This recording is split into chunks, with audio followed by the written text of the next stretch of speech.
most potent budget that the state has done. And I want to thank Crystal personally for her leadership on the cannabis bill. She was fantastic. So thank you, Crystal. Mayor Byron Brown, this COVID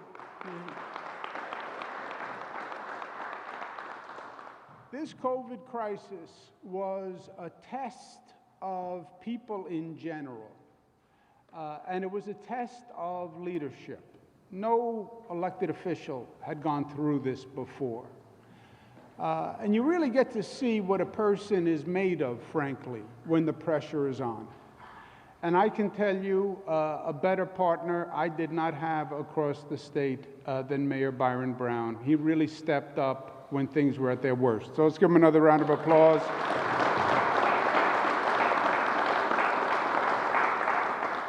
Eunice Lewin, who's a great community leader. She's also a great member on the SUNY Board of Trustees, and she came up with a creative idea that we're going to be speaking about today, so let's give her a round of applause.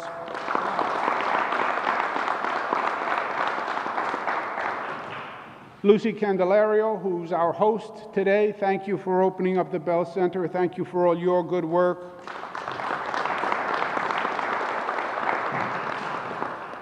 Reverend Mark Blue, who is the pastor of the Second Baptist Church. He's also the president of the Buffalo NAACP, which is doing extraordinary work. So thank you, Reverend Blue, for being with us. We have Thomas Buford, who is the president and CEO of the Buffalo Urban League. He works with Mark Morial, who's the national president, former mayor of New Orleans, and they're doing great work all across the country. Pleasure to be with you. Thank you.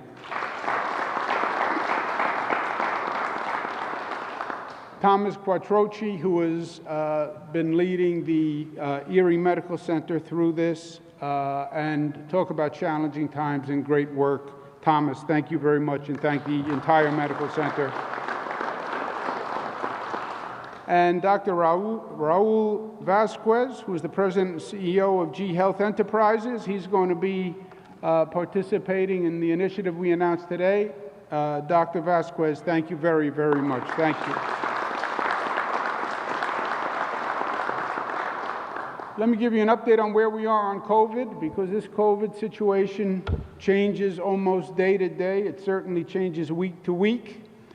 And as the enemy changes tactics, then we adopt our tactics to meet the enemy, right? Because this is a war.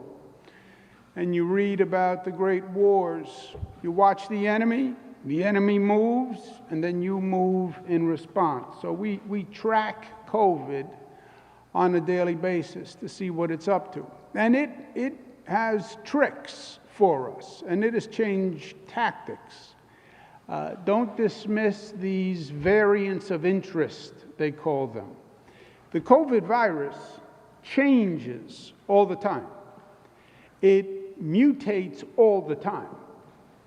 And they talk about the UK mutation. Now they're talking about the mutation that's in India. We have to watch these mutations, because whatever happens anywhere on the world, it winds up here eventually. And eventually is becoming a shorter and shorter period of time. The world is shrinking. One person gets on an airplane, comes to New York, it's here. It can be here within 24 hours. So we watch it every day. Today the numbers are good. Positivity rate statewide, 1.8%, and that's really good news. Remember when we were up 7, 8, 10%, 1.8%. So let's give New Yorkers a round of applause.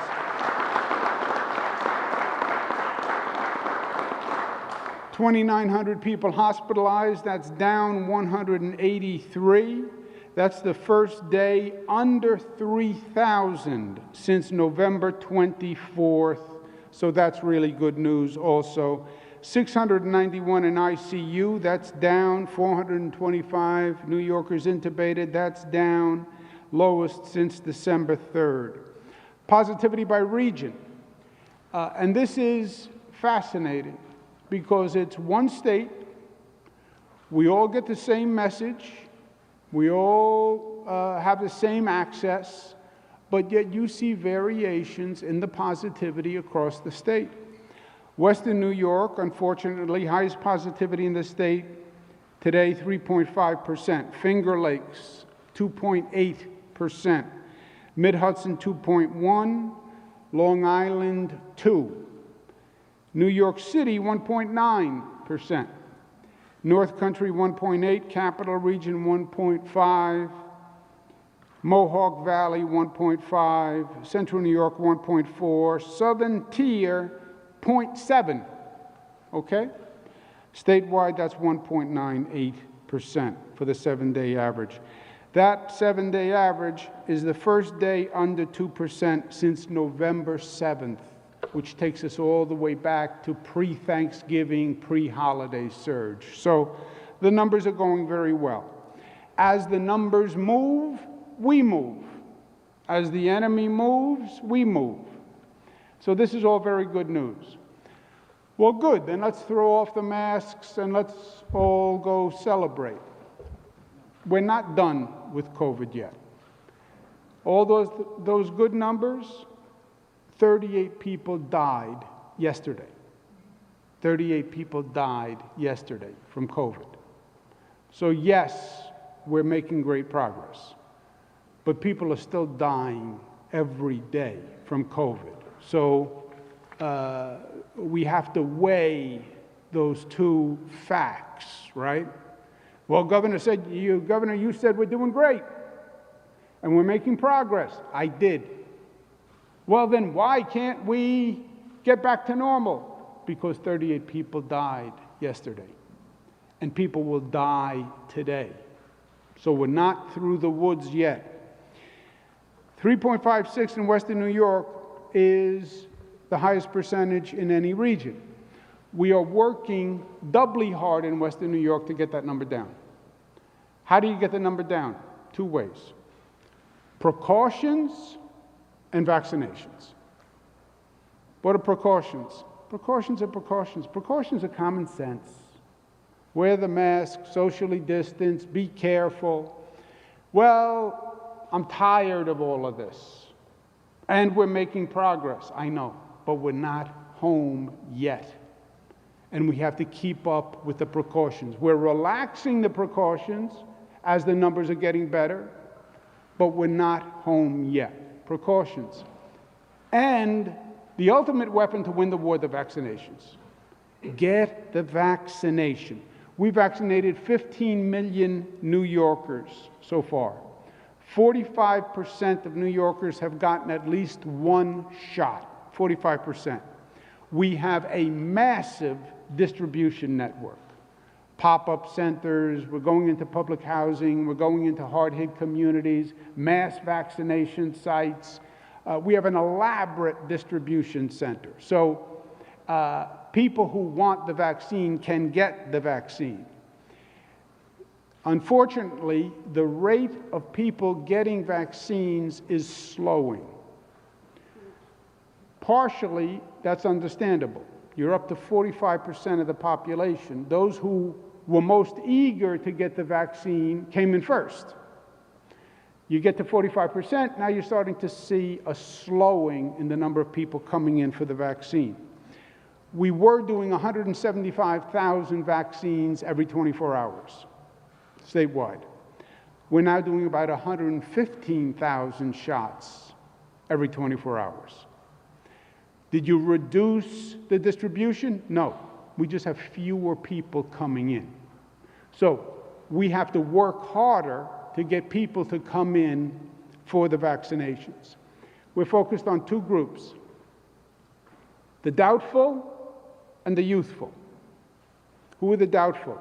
Doubtful are people who doubt the vaccine. Well, government says I should get the vaccine. You know what? I don't believe government. To those people I say, it's not government that says it. Yes, governmental leaders say it. Democrats say it, Republicans say it, tall leaders say it, short leaders say it, females say it, blacks say it, whites say it. It's not government telling you.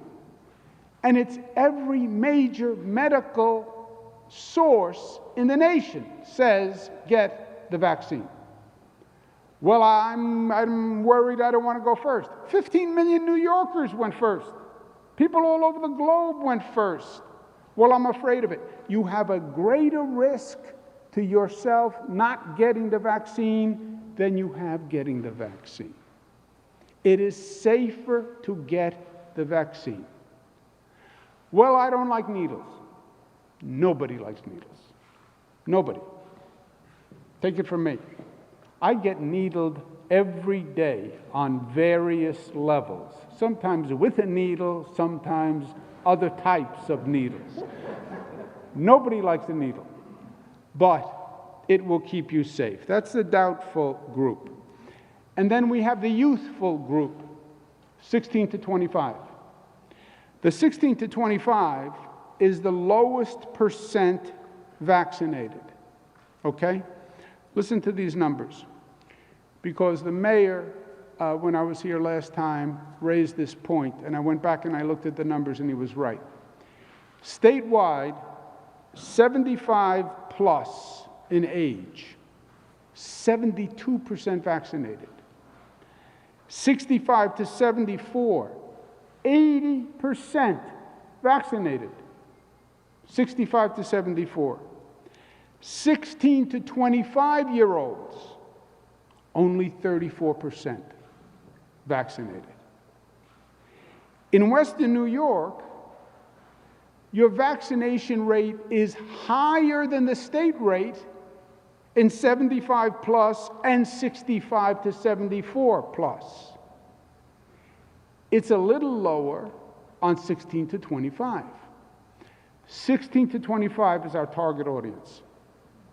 Why? Why is their number lower? First, in truth, our emphasis on COVID from day one was always about older people. Older people are more vulnerable. Older people are more vulnerable. Second, younger people became eligible later than older people, right? Eligibility for 16 plus just opened up fairly recently. But also, younger people are younger people. And, they have been told they're less, this is less dangerous for them. They're young, they're strong, they're superheroes, nothing can hurt them. They'll get over it. Well, my friend had COVID, my friend's fine. I'm fine, I'm young, I'm strong. That may all be true. But first of all, it's not true. Young people have gotten very sick from COVID also. Young people get what they call long-haul syndrome. There's a group of people who get COVID, and it lingers for months and months. And they're still studying this long-haul syndrome. But younger people, yeah, maybe it's not going to affect you, but you don't live in a world alone. If you said to me, I live in a cabin in the woods and I don't see anyone, all right. But if you live in Buffalo, if you live in Western New York, if you go into a shopping center, if you go to school, if you have a family, if you say hello to your grandmother or your father or your brother or your sister, or you shake hands with someone on the street, then you are affecting other people. So it's really not just about you, right? I know we like to think rugged individualism. I know, but we live in a community. We live in a society. I'm standing here today. Crystal is here. Byron is here. What I do affects other people. What we all do affects other people. Yes, you're young and you're strong, but what you do affects other people. We talk about social responsibility, social equity, community, helping one another, supporting one another. Get the vaccine. It's the best way to help one another. You want to say you care about me? You want to say you care about us? Get the vaccine. and say, you know what, I got the vaccine, I wasn't afraid for me. But because I love you, and I care about you, and I understand that my actions can affect you, that's why I took the vaccine. And that is true for every 16 to 25-year-old. Now, we want to make it easier to do it, and we are targeting the 16 to 25. Eunice Lewin came up with a great idea, Dr. Vasquez. Tomorrow and Saturday, we're going to have a pop-up at the Greater Buffalo United Accountable Healthcare Network, 1195 Main Street. It will be open to everyone, but primarily focused on 16 to 25. NFTA has provided free bus vouchers for 1,000 young people so they can get to the vaccination site without having to pay the bus fare. Let's give the NFTA a round of applause.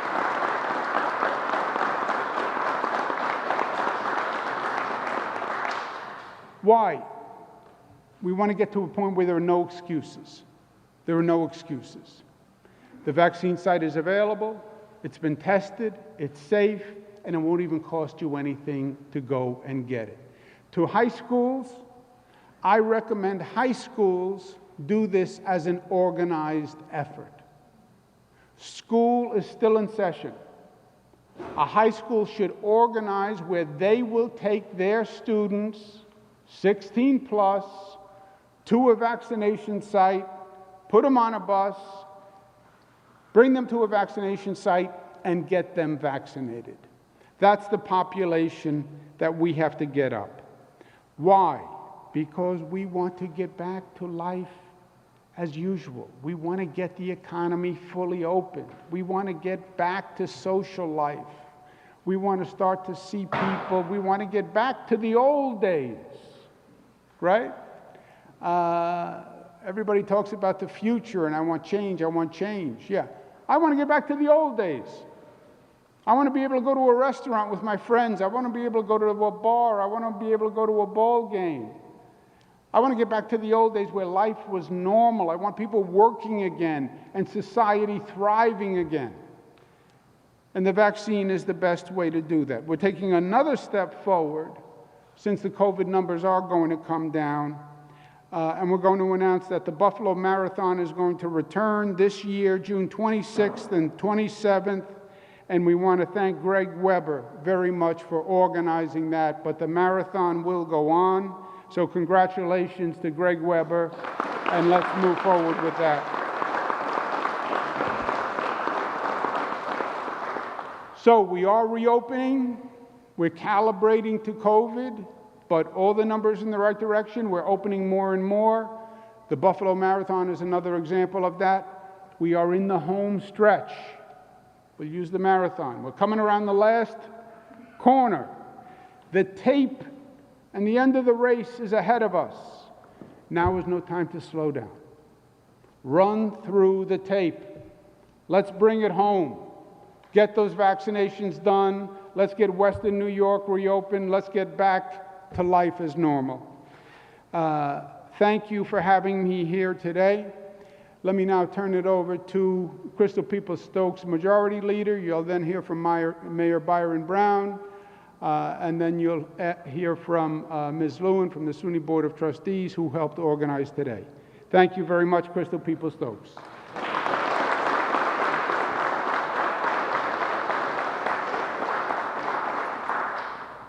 Thank you, Mr. Governor. Thank you for being here in our beloved Buffalo yet again. Folks already know every time you come there's some good news, and so I think this is also good news as well. I'd also like to thank Mayor Brown as well as Lucy Candelario for allowing us to be hosted in the Father Bell Center. I want to thank Reverend Mark Blue, Trustee Eunice Lewin, and Dr. Raul Vasquez for all of your hard work and partnership that's been going on during the course of this pandemic. The last time you were here, Mr. Governor, we talked a lot about equity and what that means. You said it means basic justice requires that you give help to the communities that need it most. Based on the numbers that you just laid out of how the numbers are looking in the state of New York, it's clear that we need help. That help is here. Now all we need is for people to come and take advantage of it. Throughout this pandemic, some seniors told me this just a couple of weeks ago that they followed your lead on this, Mr. Governor. And so you have always taken the progressive steps forward in bringing us through what is probably the most horrific time in any of our lifetimes. And so for those seniors at the Gloria Park Center, I want to thank you personally for them, because that's what they said to me when I went to see them. Thank the governor for me. So I'm thanking you for them. You also took the opportunity, which I think is awesome, to create a vaccine clinical trial force that kind of just put New Yorkers together to figure out how do we get the vaccine out. You created the Vaccine Equity Task Force, which is clear that everything needs to be done from an equity lens. And you created the vaccine pop-ups here and across the state to literally meet people where they are. As opposed to someone needing to go to a hospital or a clinical setting, you create up these pop-up centers so that they can go where they live. Over the last 3 weeks, we've seen COVID positivity rates increase in Western New York. This is a community that urgently needs the help, and we are grateful to you for providing that. Our region has the lowest share of young people getting vaccinated, and I think that can change based on the strategies that have been put together here today under the leadership of yourself, Governor, as well as our SUNY trustee, Eunice Lewin, a thought leader for sure, Eunice Lewin.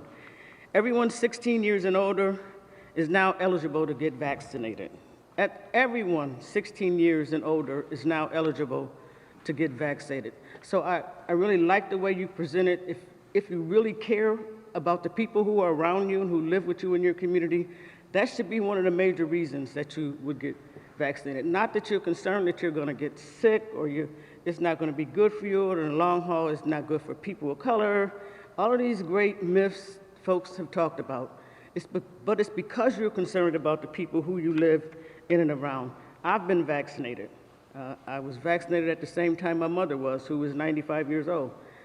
And I was vaccinated because I care about her and because I care about my grandson. And by the way, I would like to go out to a restaurant, have a meal and a glass of Pinot Noir or something like that. I would like to do that again. As much as restaurants are clamoring to have that access, I'm clamoring to get there. But I need everybody else to work with me so we can allow that to happen. I also want to take this opportunity to, along with the governor, thank NFTA for providing 1,000 passes. I mean, that is really, people often say that, well, I can't get there, it's too far, I don't want to walk. Well, take the bus, and you have access to do that because of the NFTA. Again, I want to thank the governor for helping us all to understand why we need to get back to a normal life, that we can all enjoy our families. Our president said this on the day that he was sworn in, that he would like to see us be able to hug our relatives on the 4th of July. I'd like to be able to hug my relatives before the 4th of July. And if we can get everybody vaccinated and get our numbers down in Western New York like they are across the state, and soon they will be 0, then we can start hugging sooner than later. With that, I want to thank the governor again for being here, and welcome to the podium. Our great mayor, you all know him well. He's none other than Byron W. Brown. Mr. Mayor.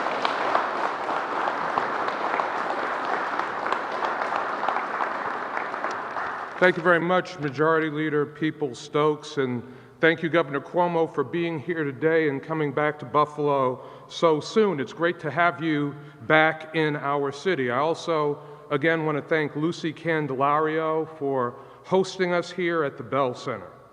Governor, the last time you were here, we talked about the disparities highlighted by the COVID pandemic and the work you've done to increase equity and access to the vaccine. That is so critically important.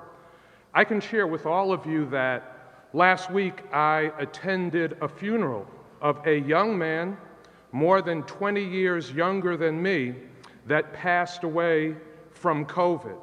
And any loss of a loved one, a friend, is a painful loss. The thing that was shocking at that wake is not only did that young man pass away, but COVID also took his brother and took his mother. So this thing is real, as the governor has said, and people in our community are still getting very sick and dying from COVID-19. And while we are close to the end of this painful period in our lives, and we often say that there is a light at the end of the tunnel, we have to also continue to emphasize that we are not out of the woods yet, and we can't take this lightly. These last 3 weeks, as you've heard, we've seen COVID positivity rates increase in Western New York, especially among our young people. We have got to stop this and make sure COVID cannot make a resurgence in our community. The governor saw this and answered our call, which is why he's back here today. As you know, the governor expanded walk-in access to everyone 16 and up at all state-run mass vaccination sites. Now, the governor is expanding access to an increasingly vulnerable group by partnering with our community to create a pop-up for our youth population. This pop-up brings 1,000 doses of the COVID vaccine into our community for our young people and creates an opportunity for them to get vaccinated so that they can safely return to their normal lives.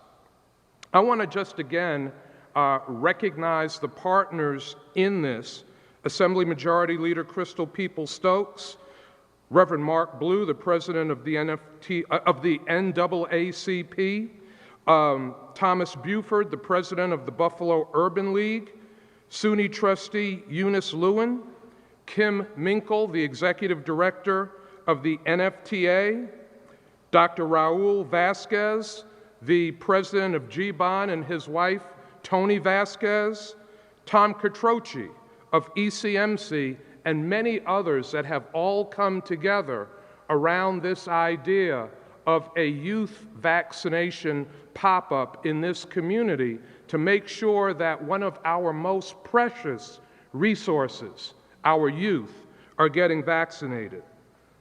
So let's be clear, COVID isn't defeated yet. We have to be careful, and we have to get everyone vaccinated. And I want to send out a special appeal to our beloved young people in this community. Please get vaccinated. Protect yourself, protect your family, your friends, and our community.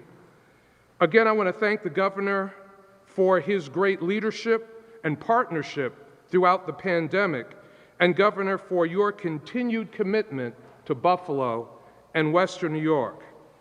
Now, it is my great pleasure to introduce someone that was incredibly passionate about this youth pop-up. I think she called all of us who would listen, around the clock, morning, noon, and night, and that is none other than the great SUNY trustee, Eunice Lewin.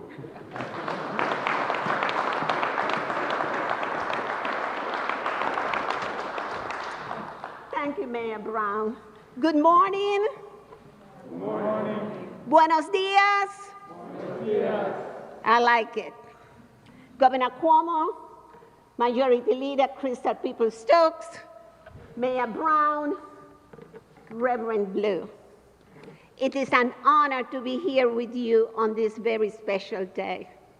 Governor, thank you for continuing to fight tooth and nail to crush COVID-19. You are not leaving any stone unturned. For over a year, you have led the people of New York by focusing on what needed to get done to save lives. Early on, It was making sure communities had PPEs and COVID tests. Since the fall, you and your team have made sure the vaccines are safe and have fought to get New York State the vaccine it needs. Governor, your efforts to bring vaccination to the underserved areas all over the state have been remarkable. We thank you.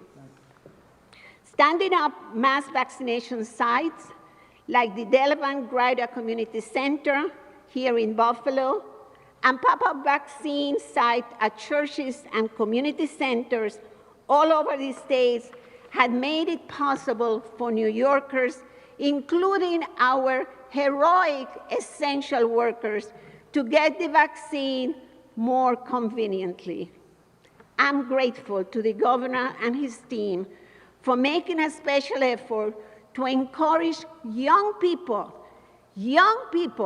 to get the vaccine and for making available 1,000 COVID-19 vaccine doses for this group. Young people, especially for you. I'm grateful to the Niagara Frontier Transportation Authority for providing 1,000 day passes to help eligible residents each reach the pop-up site. We knew and we learned early on that transportation, Governor, was a challenge. So tomorrow, we do not have that problem. We have free transportation. At a time when we are becoming more and more hopeful that the long nightmare is close to a conclusion, we are seeing the COVID positivity rate going up here in Western New York. We need to do everything we can to keep moving forward and not backward. As a trustee of the State University of New York, I know that this has been a challenging time for our young people. I'm urging you to hang on a little longer and get yourself vaccinated. Get the shot for yourself, for your family, for your community. It could be one of the most important things you do for your lifetime.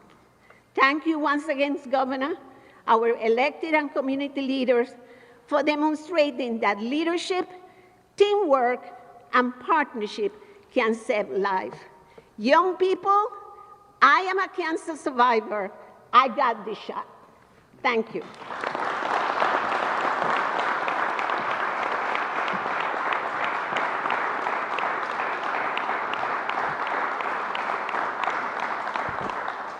Let's give Ms. Lewin another round of applause for getting it done. I'm now going to ask Dr. Vasquez to administer 2 vaccines for us, for two volunteers, 2 young people volunteers who are going to come up and receive the vaccine. The vaccine can be done faster than you text, faster than you post. I'll tell you, a very cool post is you getting a vaccine shot. That is a very cool post. Dr. Vasquez?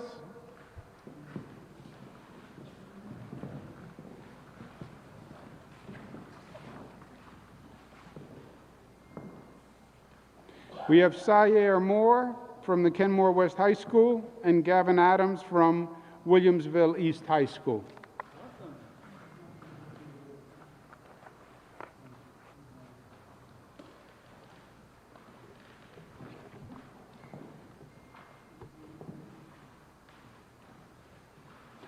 I also heard a statistic, I don't know if it's true, but young people who were vaccinated got more dates, I heard. Did you ever hear that? I don't know if it's true.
Congratulations. Thank you all very much for being here.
Okay, let's take some questions. New York Times, why did your aide repeatedly overrule health officials on nursing home data for over a period of 5 months? Yeah. Let's talk some facts. What was happening with nursing homes, you have to rewind the tape, right? Remember where we were. The whole COVID situation was highly politicized. It was politicized between the federal government and the state governments. And the federal government, I was critical of the federal government for not doing enough on COVID. And the federal government was blaming Democratic states for not handling it. And it was highly political. It was in the middle of a presidential campaign. And the president was blaming Democratic governors and pointing to nursing homes as the problem, and blaming the Democratic governors for nursing home deaths. Nursing homes were ground zero of COVID deaths, as we all know for obvious reasons. The concern from the state was that we provide accurate numbers. And that was what was most important, that the numbers we release were accurate. And the number of nursing home deaths was very hard to count because all states counted it differently. Some counted just the number of deaths that happened in a nursing home. Some states counted people who were in a nursing home, sent to a hospital, and then died in a hospital. Some states counted what a nursing home considered a probable death from COVID. They didn't know, but it was probable. So this was a very amorphous and changing topic. And our number one concern, especially in this superheated political environment, was whatever number we put out had to be accurate, because it was being criticized by both sides. The number itself was always going to change. It's not that anybody was trying to secret a number, because it wasn't about the number, it was about the accuracy of the number. For example, we've now discuss this topic ad nauseum, right?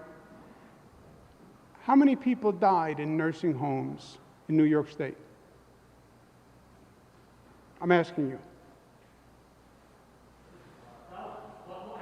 No, let me just, no, hold it. Let me finish my point. How many people died in nursing homes? You don't know.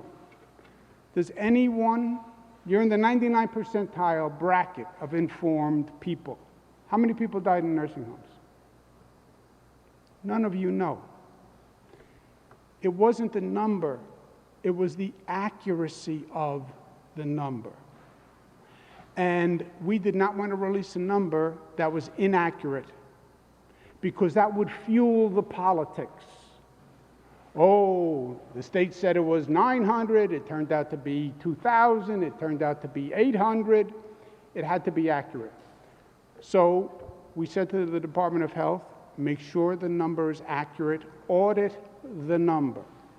What then happens is President Trump not only uses political rhetoric, President Trump goes to the Department of Justice and starts an investigation against 4 states, all Democratic states, on the number of people who died in nursing homes.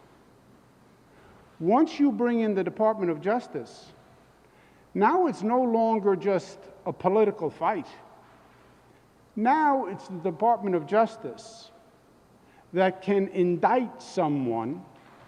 Well, it was a political investigation. Of course it was a political investigation. But the Department of Justice under Donald Trump was a political organization. Attorney General Barr was a political operative of the president. They started an investigation. You know what the lawyers say when an investigation starts from the Department of Justice? Be careful. Be careful, because now whatever you say, they can use against you. So it started as, it was a political football. We then wanted to make sure the number was accurate, because many different states counted it many different ways, and you were in the middle of pandemonium, and we didn't want an inaccurate number, because then everybody would say, oh, it's inaccurate. And then the Department of Justice starts a political investigation. And that then, quote unquote, freezes the situation, because the lawyers say we have to be very, very careful. This was all politics and all a political football that then morphed into an investigation, which made all the lawyers very careful about what the information they put out was. What happened in nursing homes? People died in nursing homes. COVID came here before anybody knew it was here. Fact. It was here for months before anyone knew it was here. Fact. The federal government failed to diagnose the fact that it was here. Fact. The staff brought COVID into nursing homes unknowingly. Fact. There was spread, which was asymptomatic spread, which the federal government said didn't exist. And staff were infected from asymptomatic people, and they brought it into the nursing home. Fact. The federal government was wrong that there was no such thing as asymptomatic spread. The federal government said early on, you have to have a symptom to spread it. You had to sneeze on someone. You could get it off a surface, but it was a symptomatic person. They said there was no such thing as asymptomatic, meaning I have no symptoms, but I could spread the virus. They were wrong. Staff got infected, they brought it into the nursing homes. That's what happened in nursing homes, and that's what happened in New York. It then became a political football. federal government saying the Democratic governors are to blame, not the feds. Feds had nothing to do with anything, it was the Democratic governors. I said, other Democratic governors said, the federal government was asleep at the switch, and now it was a political food fight. We want to make sure the numbers are accurate, because the number changes every day. And it was never about any particular number, it was about the accuracy of the number. And that was always the point. And that's why when I ask you, the press corps, how many people died in nursing homes, you still don't know. Excuse me one second. Because it's not the number, it was the accuracy of the number. And if we put out a number, and then Bob McCarthy did a column 2 weeks later saying, well, hold on, Connecticut counts the number this way, and Jersey counts it this way, and California counts it this way.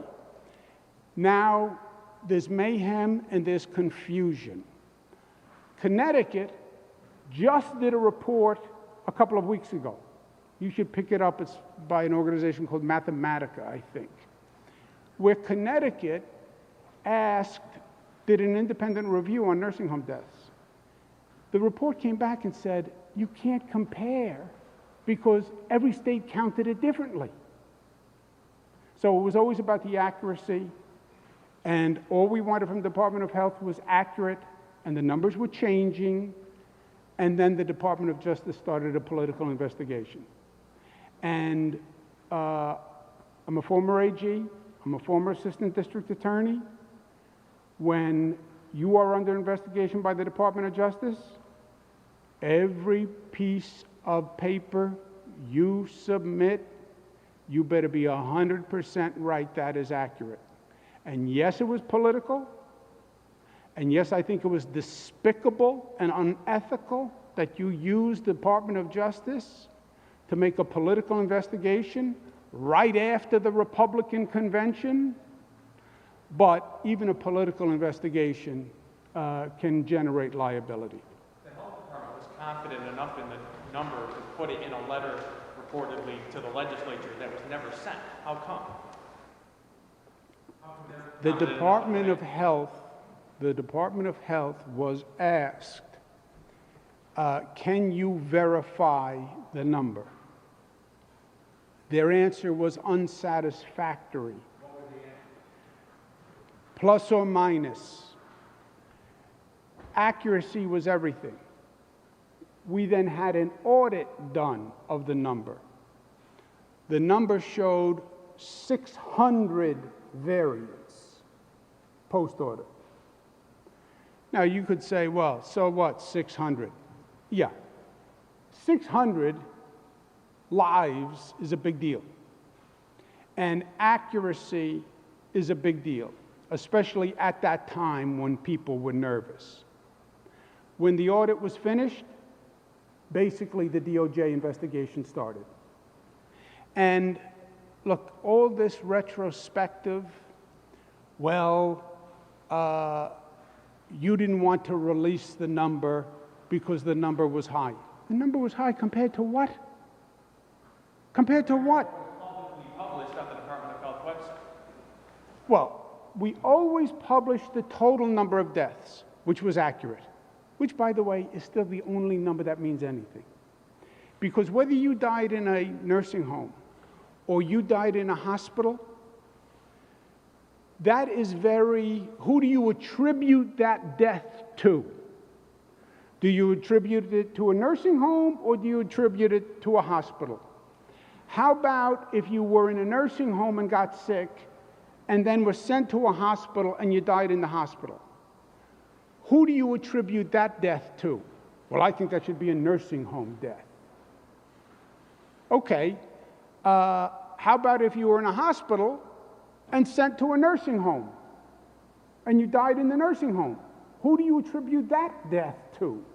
A nursing home or a hospital? Well, I don't know. How long were you in the nursing home before the person died? The total number is what we put out every day. because that was inarguable. They then got into this political game. Well, let's count how many in a nursing home versus how many in a hospital.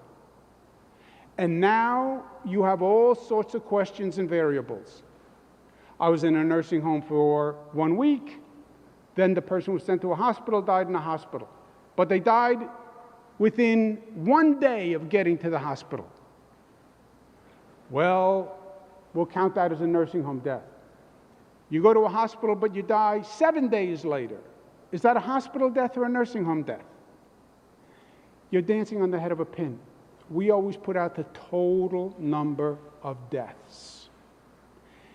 When you, today, with retrospect, when you go back, you find states have all different ways of counting. And the only number that mattered was the total number of deaths. I'd like to ask a question on a completely different topic. Governor, businesses across New York, many of whom are still trying to recover from the pandemic, are now learning that their unemployment insurance premium rates are skyrocketing, 100, 200, 300%. This at the same time that the Department of Labor is patting itself on the back for all the fraud it's caught. They won't say, however, your administration won't tell the public how much fraud has gone out the door, how many millions or billions has gone out the door to fraudsters. Is it fair that these businesses now have to refill a fund that may have been depleted by fraudsters?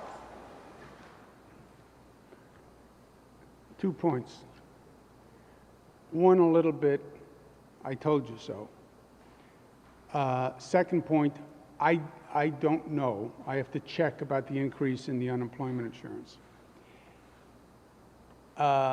Again, in retrospect, in the beginning of COVID, the federal government authorized an unemployment insurance program. I was bombarded every day.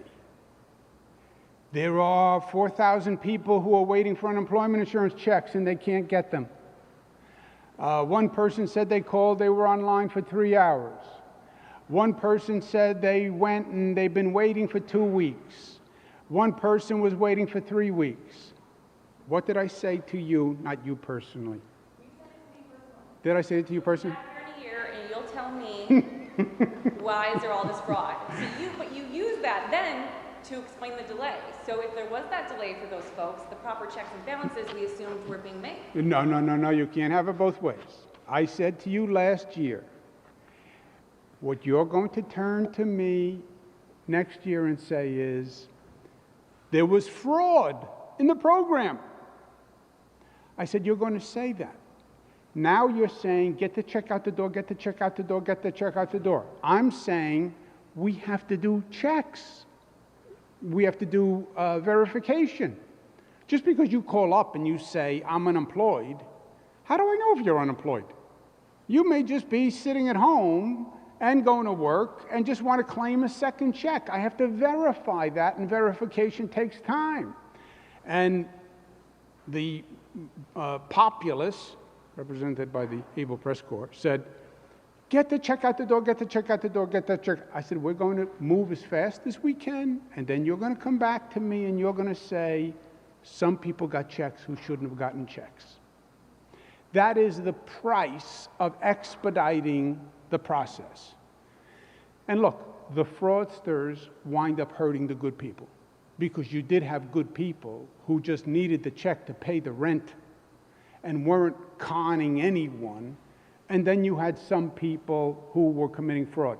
By the way, our level of fraud in the program is much, much lower than most states, because we didn't rush it that fast, and we did do verification as fast as we could. I don't know about the issue you raised. I don't know about increases to unemployment because of the fraud. I will check. I just don't know about that. Governor, 2 questions. And I don't mean to say you personally. I personally stood here and asked you that, but you said we got to take our time to prevent the fraud, and it seems like the fraud has not been prevented. Well, look, there was such a deluge, right? We did millions of claims, and we did need to do them quickly. And if you were going to do full verification on everyone like we normally do, it would have taken months to get those checks out. But I don't know about the increase. I will check. We're getting bombarded with emails from folks that are having this problem again, just as we did last time of this year. I had a woman who wrote me this morning that she was in tears yesterday because she got a live body at the department, but then they could not verify for her. She's been doing this for several weeks now, and she's just in this circle of waiting and literally in tears. What do you say to somebody that's just lost their public trust when they have bills to pay and they're unemployed? You're saying there's a person now who is trying to claim unemployment insurance for the first time? All the work toward verification, and she actually ended up speaking to somebody, but they said they couldn't verify it until that process went through. But she's been in I believe a 4-week now of waits. Well, something is strange about this story because the number of unemployment insurance claims have come way, way, way down. The time we were talking about, we had millions of claims. People now, it's the reverse. People are going back to work now. We don't have anywhere near the number of unemployment insurance claims. But this is the exact example. Sometimes there's fraud, and it has to be verified. Well, I don't want to wait for you to verify it. Yeah, I know, but if we don't verify it, then there's going to be fraud. And then someone's going to ask me a question. There was fraud, and the unemployment insurance rate went up. They have to be verified. There are 2 questions, please. Said this morning that he wants New York City opened up by July, fully open. Is that something that you would sign off on? And just to bring it back here to Buffalo, is that something the rest of the state can plan on? I want it opened up on Monday. He said that he plans to open. I want to open up New York City Tuesday. I want to open it up Wednesday. I want Buffalo fully opened on Thursday. You know, it's a statewide management system, and we are managing it by the science, by the data. You look at the number, and you will see the rate of opening. I would hope, I am reluctant to make projections because I think they're irresponsible. July 1. You have May, you have June. You know, what happens in May, what happens in June? I would like to get the reopening, hopeful reopening date before that. I don't want to wait that long. I think if we do what we have to do, we can be reopened earlier. Governor, you talked about open. You talked about wanting the state to reopen, get back to normal. What does that look like to you? What are the metrics that you're going to count on where you can turn in your executive order pen for emergency orders and go back and maybe take a day off? Second question, I'm sorry for what my Red Sox have been doing to your Mets over the last couple of nights, but the Blue Jays are headed to town, or at least we think they are, and if they do arrive, what kind of stadium capacity could we be looking at? First, there are anomalies that happen in points in time. Everybody gets lucky once in a while, right? All right. So I would not place too much stock in this momentary phenomenon. The stadium capacity we have now at, I have to get the exact percentages where we are now, but we are talking about increasing it. And some of the stadium owners are talking about a higher level of capacity for vaccinated people. And that is something that we're pursuing with them. In other words, could you have X percent capacity plus Y percent of vaccinated people? Because, you know, the vaccinated people are less of a risk. So that is something that we are looking at. What does reopening mean? Reopening means literally everything back to normal. Everything back to normal. The way we're doing it is we are reopening, and I would say aggressively, but it's phased to the change in the data. When you see the positivity and the hospitalization rate go down or stabilize, we reopen more. It is a mathematical function, if you will, to positivity and hospitalization rate. So we've been increasing curfews, et cetera. We're going to be increasing capacity level because the number is down low. I believe the number is going to stay low. I believe the vaccinations will continue. I believe the number will continue to drop.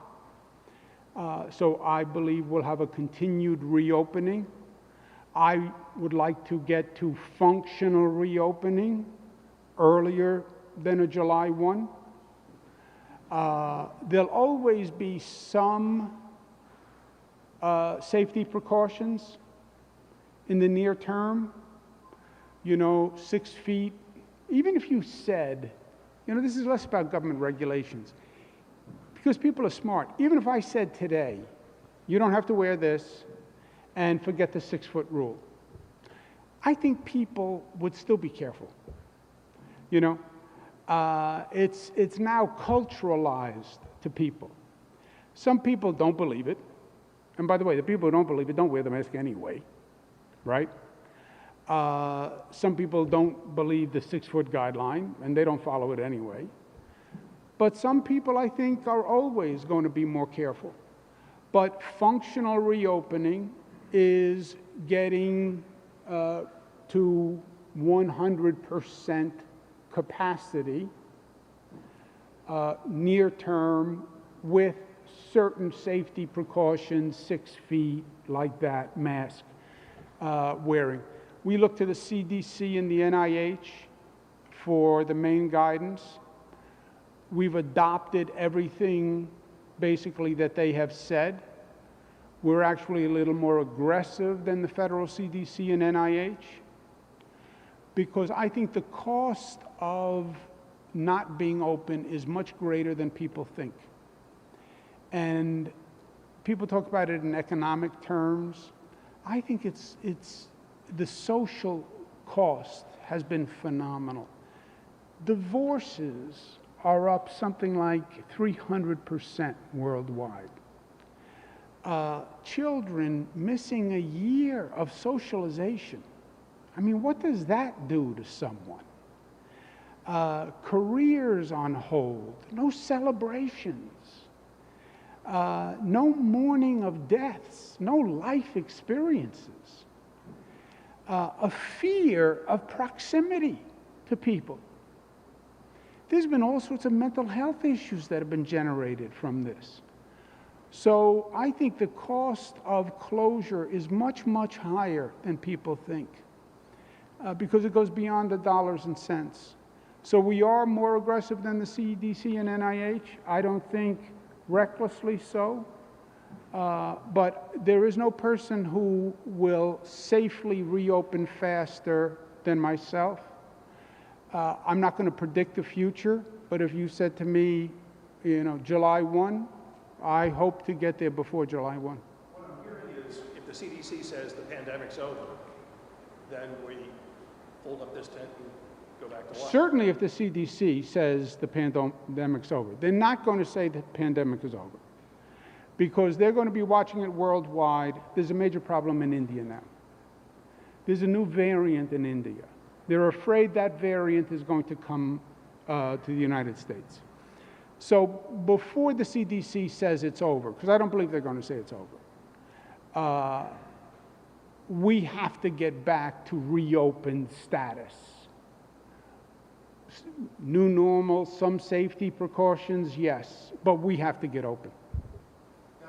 Governor, Mr. McCarthy. Thanks. You don't need me to tell you there's a lot of controversy swirling around you these days, and we've got all kinds of Democrats asking for your resignation or pursuing impeachment. The mayor of New York was on TV again this morning calling on you to resign. So in the midst of all this, my question is to you, can you effectively govern? Can you effectively do your job in the midst of all of this? Well, first, the mayor of New York, I don't know what he's indicative of. And I say that as a former New York City boy. Ask the people in New York City what they think of the mayor of New York City, and I would second their opinion. It's not a hypothetical, Bob. You have the answer. People say resign. Yeah, people take political positions all the time, right? Since that occurred, look at what I have done. What's the single most important governmental task for a governor during the course of a year?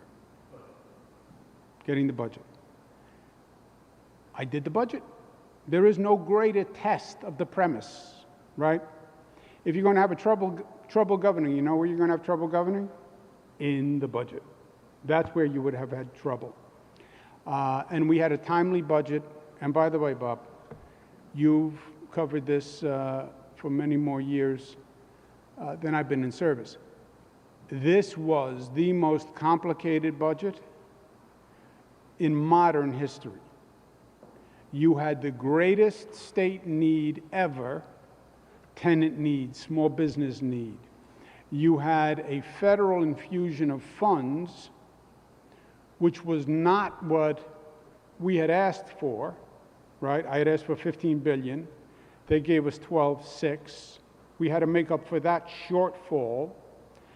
And we wanted to pivot to reconstruction. And in the legislature, you don't have a monolith in the legislature anymore. You know, it's not like the old days where you had a leader who could go back and say, this is what it is, and everybody said, aye, aye, Captain. So it was probably the most difficult, but also the most impactful, and that was the litmus test for your question. Governor, you've been interviewed as part of the Attorney General's review into the sexual harassment allegations, and if not, do you plan to? I have not, but I can tell you this. I have tried to be respectful of the process. At the same time, it has been very difficult letting people make accusations and not responding.